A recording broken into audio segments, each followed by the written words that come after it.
나경원, 이준석, 조경태, 주호영, 홍문표 이상 5분의 후보자가 선출되었습니다. 밖에 있는 대선 주자들이 아주 매력적으로 생각할 수 있는 플랫폼이 되어야 합니다. 또 역으로 특정 주자를 위해서 당이 움직이는 모양새를 보이면 안 됩니다. 그렇기 때문에 중심을 잘 잡도록 하겠습니다. 이 대선이라는 큰 전쟁을 누구에게 맡겼을 때 당이 안정적으로 정권을 가지고 올 수 있는지 고민해봐 주시기를 부탁드리겠습니다. 네, 정치권 현안 살펴봅니다. 전재수 의원, 성일종 의원 자리에 함께하고 계십니다. 두 분 안녕하십니까? 네, 안녕하십니까? 네. 우선요, 앞서 출연한 나경원 이제 후보로 하겠습니다. 세대 교체가 아니라 정권 교체를 강조를 하던데 국민의힘의 실제 제일 보수 정당 아닙니까? 36세, 36살의 당대표가 나올 수 있을 것인지 분위기가 어떻습니까? 게임이 진행 중이기 때문에 뭐라고 참 편향되게 말씀드릴 수는 없지만 네. 굉장한 바람이 불고 있다. 그리고 저는 보수의 새로운 정신 뭐 이렇게들 얘기를 하시는데 진정한 보수의 정신이 나타나는 게 아닌가 싶습니다. 왜 그러냐면 보수라고 하는 것은 끊임없이 새로움을 추구하고 변화를 통해서 이 사회를 안정시키려고 하는 거잖아요. 네. 그래서 정말 진보야 빠른 시간 내에 급격한 변화를 요구하지만 이 보수야말로 점진적이지만 속도감 있게 네. 기존 질서에 대해서 새롭게 쇄신하고 변화하려고 하는 이것이 진정한 보수의 정신입니다. 네. 지금 현재 저희 당이 좀 낡은 이미지 또 과거의 이미지가 있다가 보니 국민들 대다수께서 이 새로운 정신으로 가서 이 세력 교체, 세대 교체 또 이 정확하게 제가 말씀드리는 것은 세대의 확장과 지역의 확장을 통해서 새롭게 네. 정권 교체를 한번 해봐라라고 하는 이런 열망이 지금 현재 분출되고 있다 이렇게 평가를 합니다.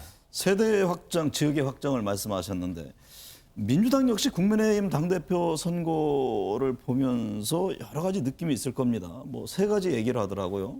첫째는 상당히 역동적인 것에 대한 부러움이 있고 두 번째는 으쌰으쌰 이제 젊은 정치를 응원하는 그런 분들을 얘기겠죠. 또 하나는 과연 이게 제대로 성공할 것이냐, 찻잔 속의 태풍 아니냐.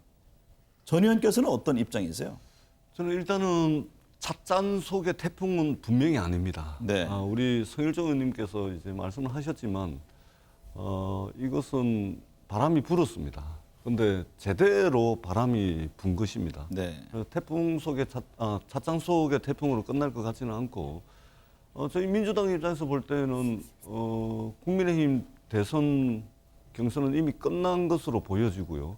왜냐하면 이렇게 저희들이 선거를 여러 차례 해보면 네. 이 정도로 탄력을 받아가지고 이렇게 가면 사실은 이제 국민의힘의 중진 의원들이 다 합하면 18선이라 그러던데 이분들이 무슨 후보 단일화하고 뭐 하더라도 이 바람은 막을 수가 없습니다. 그래서 6월 11일 날 이제 전당대회가 끝이 나긴 하지만 이미 끝난 것으로 보여지고 네.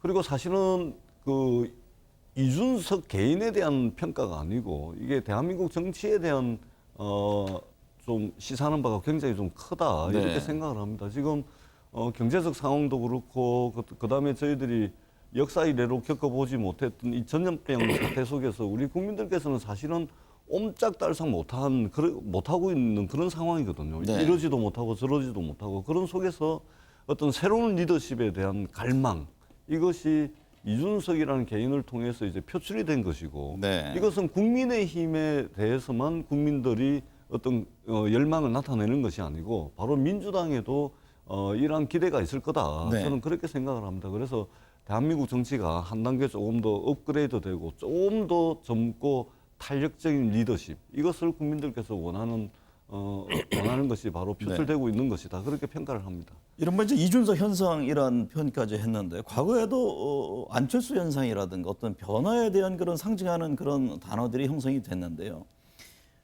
이게 말씀하신 대로 국민의힘뿐만 아니라 정치권 전체에 시사하는 바가 클 텐데 그렇다면요. 차제 세대 교체를 통한 어떤 이런 기류의 변화 이것이 굉장히 탄력을 받을 것으로 예측을 하십니까? 제가 볼 땐 세대 교체라고까지는 보여지질 않고요. 네.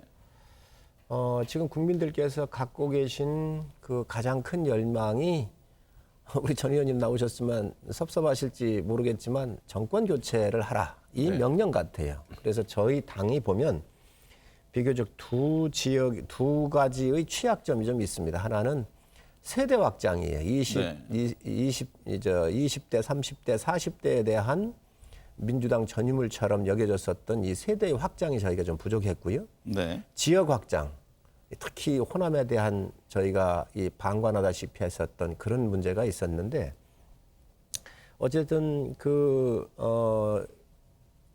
김종인 전 비대위원장이 오셔가지고 이 무릎 사과를 통해서 호남과의 동행을 통해서 네. 저희가 비교적 호남에도 많은 지지를 이제 회복을 하고 있고 또 호남으로부터 인정을 받고 있는 이런 신호들이 많이 나오고 있습니다. 네.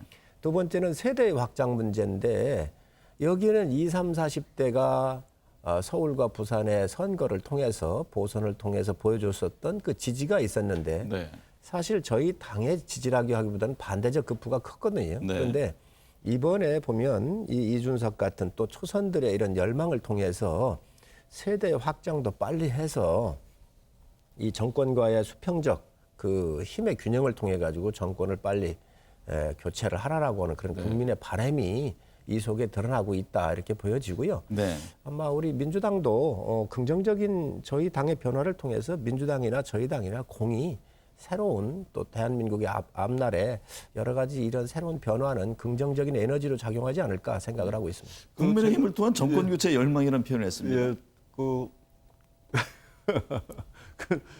국민의힘에서 바라는 거고요. 네. 근데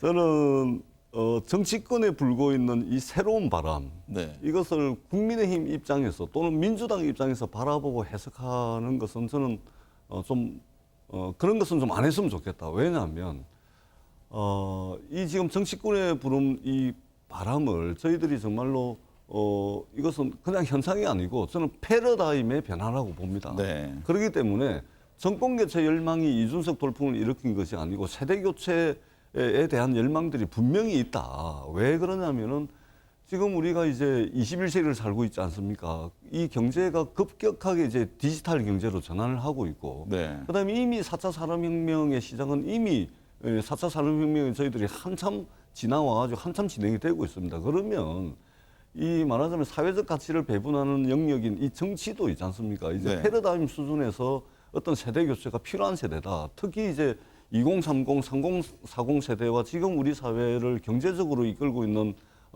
이분들과 정치권에 있는 사람들의 이 연령대를 보면요, 굉장히 미스매치가 많이 발생하고 있습니다. 네. 그렇기 때문에 저는 정치권에서 불고 있는 이런 놀라운 바람을 단순히 하나의 그냥 현상으로, 그다음에 정치적으로 분석할 만한 수준의 범위를 넘어서는 네. 패러다임의 변화라고 저는 봅니다. 네. 그런 측면에서 세대 교체가 표출되고 있다 이렇게 생각을 합니다. 우리가 서구 네. 유럽을 조금 볼 필요가 있는데요. 뭐 스웨덴이라든지 영국, 프랑스, 토니 블레어나 마크롱 같은 이런 지도자들이 30대, 40대 초반에서 이렇게 나왔잖아요. 네. 서구는 비교적 10대부터 정치 교육을 훈련을 잘 받습니다. 정당에 가입을 해서 훈련에서부터. 저희는 이제 그런 과정이 없어요. 네. 그런데 이제 이러한 변화의 시대, 우리 전 의원님 말씀 주신 거에 동의를 하는데 이런 시대 변화의 아무래도 흐름은 젊은 세대들이 좀 더 적응하기가 빠르고 주도하고 있지요. 네. 그래서 이런 서구의 정치적인 리더십의 젊은 지도자들이 나오고 있는 이런 현상들이 저희 쪽에도 좀 투영되고 있다 이렇게 좀 보여지고 또 산업 세계의 변화에 대한 것도 분명히 그 안에 포함되어 있다고 봐야지요. 자연스럽게요. 내년 이제 대선으로 쏠릴 수밖에 없는데 과연 이 같은 변화의 바람이 어떤 영향을 줄 것이냐. 지금 민주당도 대선 후보들 간에 이 현상에 대해서 여러 분석들을 할 것 아니겠습니까? 그렇습니다. 지금 당은 어떻게 보고 있습니까? 일단은 이준석 후보와 같은 젊음을 상징하는 네. 세대 교체를 상징하는 후보가 사실은 이제 그렇게 눈에 띄지 않죠. 물론 네. 이제 이것이 뭐 나이로 상징되는 것은 아닙니다.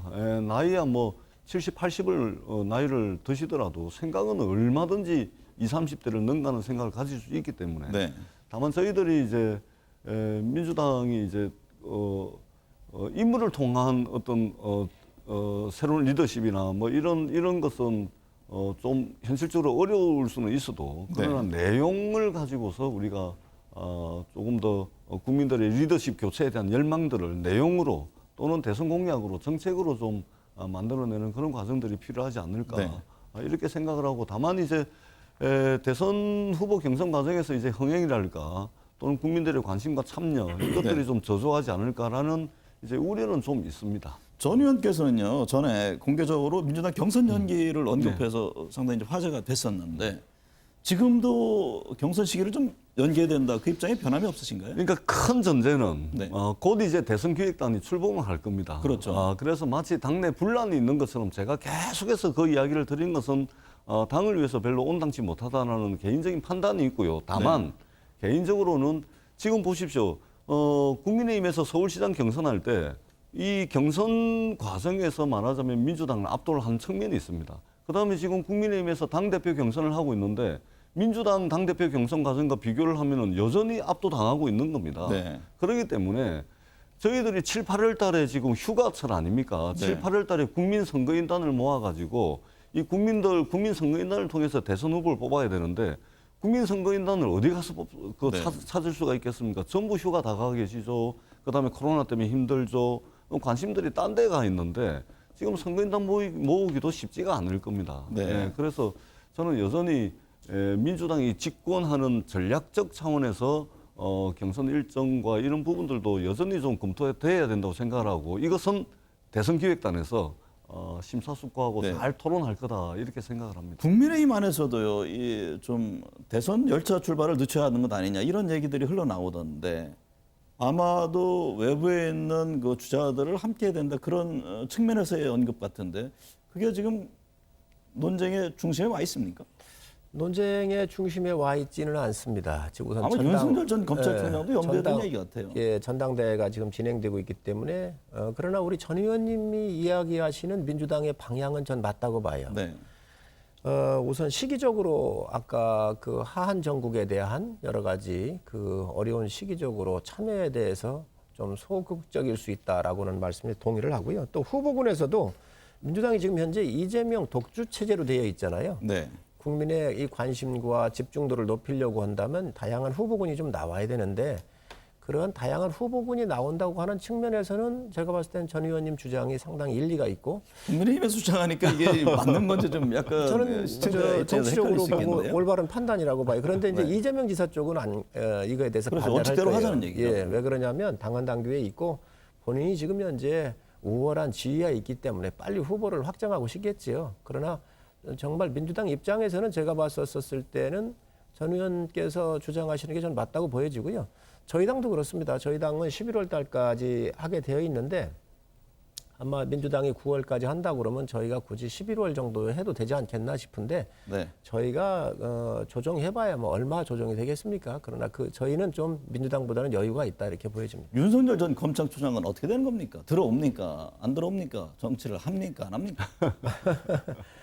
본인이 뭐 정치는 이미 시작을 했다고 저는 보고 있고요. 네. 또 그런 걸 한번 보셔야 돼요. 서울시장에 보선을 할 때에 안철수 후보한테 저희가 입당을 해서 우리 후보들하고 경쟁을 했으면 좋겠다라고 제안을 했잖아요. 그거를 안철수 후보께서 그걸 안 받으셨어요. 지금 윤석열 총장께서 그런 상황을 잘 알게 될 거예요. 어차피 양당제로 서 있고요. 네. 정치인의 집은 정당이기 때문에 네. 본인이 새로 짓는 게 굉장히 어렵습니다. 설계에서부터 해야 되기 때문에. 그러나 외부에 있으면서 본인의 상품 가치라든지 정치적인 여러 가지 디렉션, 방향 같은 경우를 설정을 해놓고 시기가 되면 저희 당으로 저는 들어오지 않을 수 없는 불가피한 상황이다 이렇게 보고 있습니다. 지금 뜨거운 이슈 중에 하나가 부동산 문제인데요. 이 점 좀 짚어보겠습니다. 지금 여당은 어쨌든 간에 결론을 못 내고 있습니다. 예, 종부세와 양도세 관련 부동산 세금을 어떻게 할 것인지.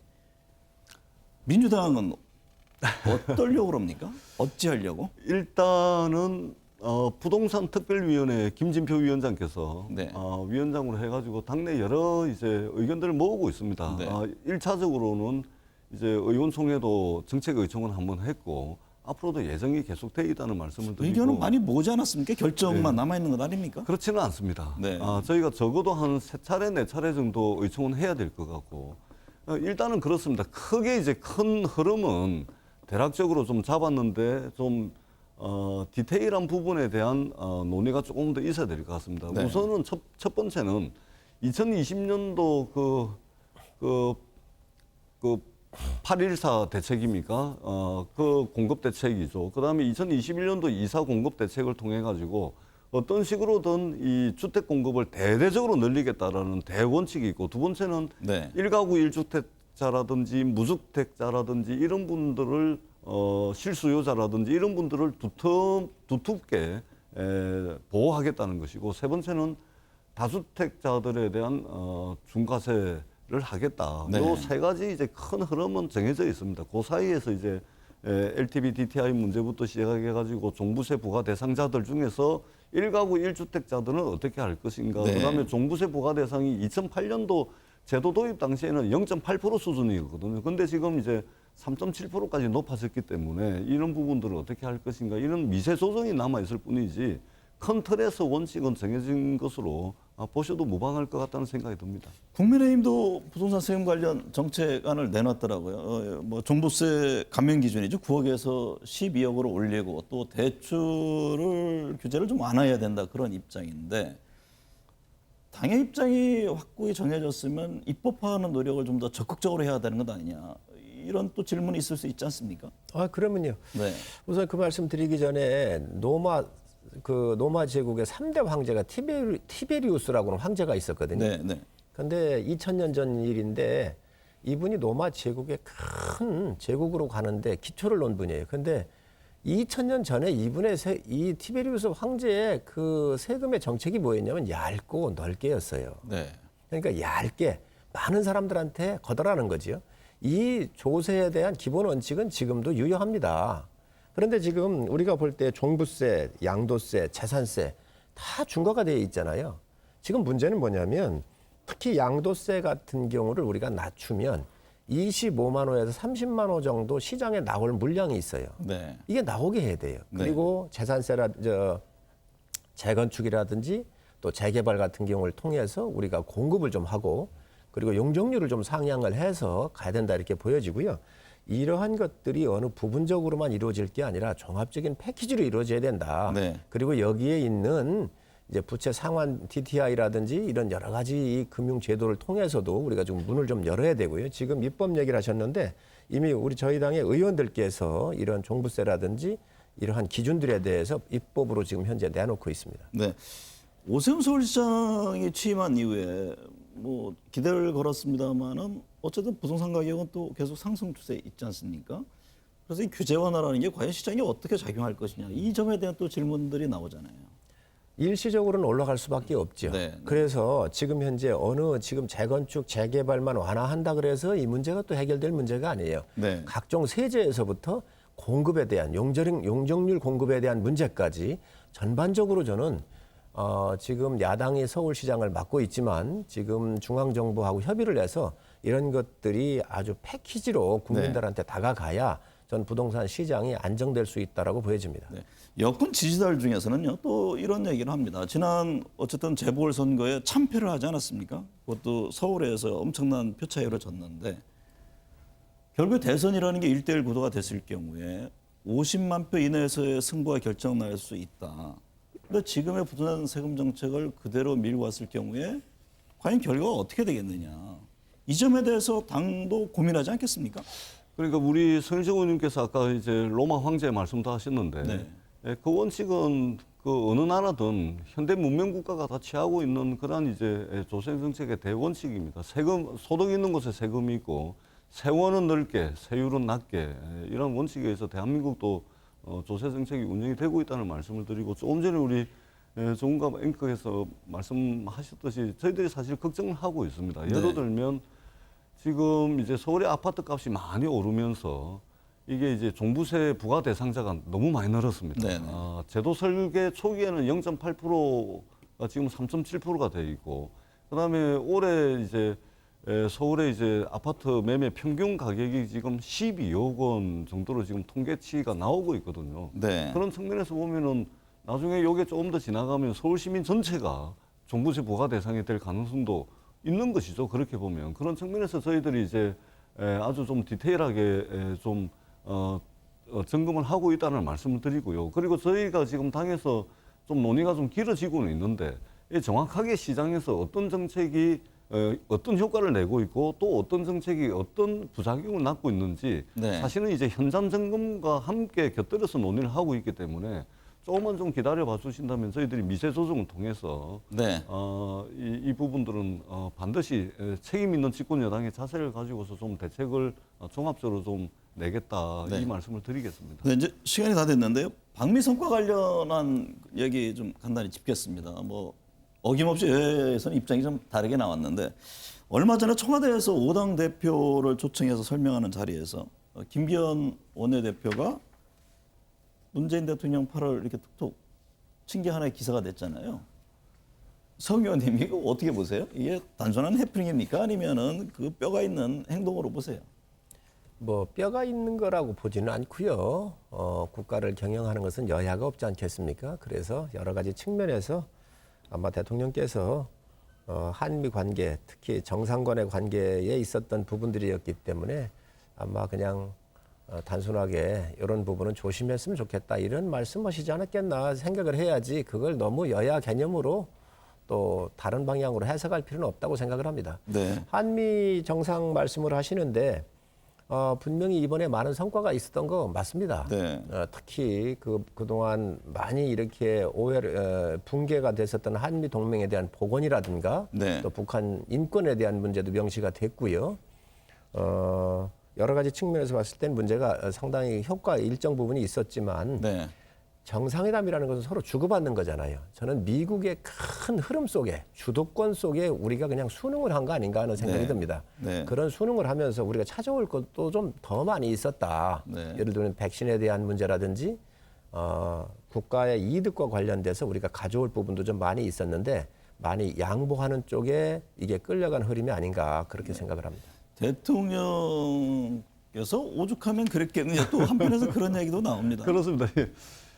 컨트레스는 뭐 성일종 의원님하고 이제 의견을 같이 하지만 사실은 이제 그날 김기현 원내대표께서 그 하신 말씀이 상당히 지금 외교적으로 좀 문제가 될 수가 있죠. 예를 들면은 지금 대통령께서 방미 성과를 발표하는 자리에서 그 김기현 원내대표가 어떤 말씀을 계속 하시냐면 트럼프하고 바이든 대통령을 자꾸 비교를 해서 말씀을 하시는 거예요. 그러니까 네. 트럼프 대통령은 실제 보여지는 거하고 뒤에서 하는 것이 똑같은 사람이다. 겉과 속이 똑같은 사람이다. 근데 저 바이든 대통령은 얼굴은 웃지만 뒤에서는 이 속을 챙기는 사람이다. 그러니까 말 다르고 행동 다르고 이런 표현이거든요. 이것은 세계 초일류 국가 미국 현직 대통령에 대한 평가이기 때문에 자칫 잘못하면 이거 국익을 해칠 수가 있는 겁니다. 그래서 네. 이제 대통령께서 굉장히 난처해 하셨던 거고 당황스러운 측면에서 이제 김기현 대표께 이제 그렇게 이제 반응을 하신 거고 그것에 뭐 커다란 정치적 의미를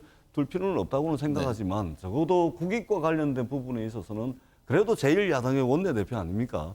거기에 걸맞는 이런 그 발언이었으면 더 좋았지 않겠나 이렇게 그 생각합니다. 부분은 제가 조금 말씀을 드리면 그 외교에서 거칠애를 요란하게 하고 성대하게 해주잖아요. 그러면 결과의 속은 좀 텅텅 비는 게 많습니다. 그렇기 때문에 이런 부분들을 야당의 대표로서는 또 당연히 말씀드려야 되는 거고 아마 그런 와중에서 우리 김기현 대표께서 말씀하신 거라고 생각을 합니다. 아니 대부분의 언론에서 이번에 저 한미 정상회담은 역대급이다라는 평가가 이미 나옵니다. 백신이라든지 경제라든지 대북 문제라든지 또 특히 이제 1979년도에 미사일 지침 이거 되면서 자주국방위 깃털도 마련하고 우리 경제가 이제 항공우주 산업까지 경제 영역을 넓힐 수 있는 그런 성과가 있었죠. 이번 한미 정상회담은 역대급이고 서프라이즈급이었다. 이렇게 보는 것이 우리 알겠습니다. 국민들의 이제 분노인 것 같습니다. 여당은 그렇게 해서 계속 말씀하시고 싶을 텐데 시간이 다 끝나니까 이제 정리하겠습니다. 네, 다음 기회에 한번 또 모시고 말씀 나누겠습니다. 감사합니다. 고맙습니다. 감사합니다.